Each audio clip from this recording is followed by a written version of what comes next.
Hello students, TS EAMCET 2024 ఎగ్జామ్కి సంబంధించినటువంటి agriculture and ఫార్మసీకి సంబంధించినటువంటి హాల్ టికెట్స్ మాత్రమే అఫీషియల్ వెబ్సైట్లో అవైలబుల్లో ఉన్నాయి. ఇంజనీరింగ్ స్ట్రీమ్ వాళ్ళకు మాత్రం మే 1వ తేదీ నుంచి హాల్ టికెట్స్ అనేవి అఫీషియల్ వెబ్సైట్లో అవైలబుల్లో ఉంటాయని చెప్పేసి ఇక్కడైతే చెప్తున్నారు.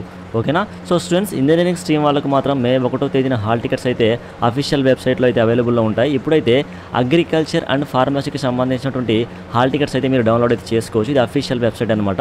మీరు గూగుల్లో టీఎస్ ఈఏపీ సెట్ 2024 అని చెప్పేసి సెర్చ్ చేయండి.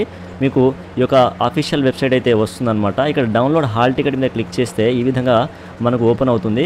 సో ఇక్కడ మీరు రిజిస్ట్రేషన్ చేసుకున్నప్పుడు మీకు అప్లికేషన్ ఫామ్ వస్తుంది కదా, అందులో రిజిస్ట్రేషన్ నెంబర్ అయితే ఉంటుందన్నమాట. సో మీరు at the time of application submit చేసేటప్పుడు మీకు అప్లికేషన్ వచ్చి ఉంటుంది. ఆ అప్లికేషన్లో అప్లికేషన్ నెంబర్ అయితే ఉంటుంది.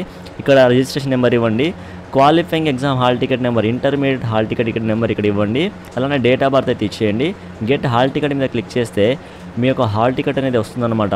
మీకు ఏ రోజున ఏ టైంన అదేవిధంగా ఏ సెంటర్లో ఎగ్జామ్ ఉంటుందనేది ఈ యొక్క హాల్ టికెట్లో క్లియర్గా అయితే ఉంటుందన్నమాట. ఓకేనా? సో ఇది ఓన్లీ అగ్రికల్చర్ అండ్ ఫార్మసీకి సంబంధించినటువంటి స్ట్రీమ్ వాళ్ళకు మాత్రమే అఫీషియల్గా మనకు వెబ్సైట్లో హాల్ టికెట్ డౌన్లోడ్ చేసుకోవడానికి ఆప్షన్ అయితే ఇచ్చారు. ఇంజనీరింగ్ స్ట్రీమ్ వాళ్ళకు మాత్రం మే 1వ తేదీన అఫీషియల్గా హాల్ టికెట్స్ అనేది రిలీజ్ చేస్తారట. సో నేను మే 1వ తేదీకి బిఫోర్గా నేను మీకు అగైన్ అప్డేట్ అయితే ఇస్తాను. ఓకేనా? సో స్టూడెంట్స్, ఇది అప్డేట్ అయితే. దీనికి సంబంధించి మీకు ఏమైనా డౌట్స్ ఉంటే కామెంట్లో మెన్షన్ చేయండి. ఇలాంటి మరిన్ని వీడియోస్ కోసం మన యూట్యూబ్ ఛానల్ని సబ్స్క్రైబ్ చేసుకుని సపోర్ట్ చేయండి. ఈ వీడియోని లైక్ చేయండి. Thank you.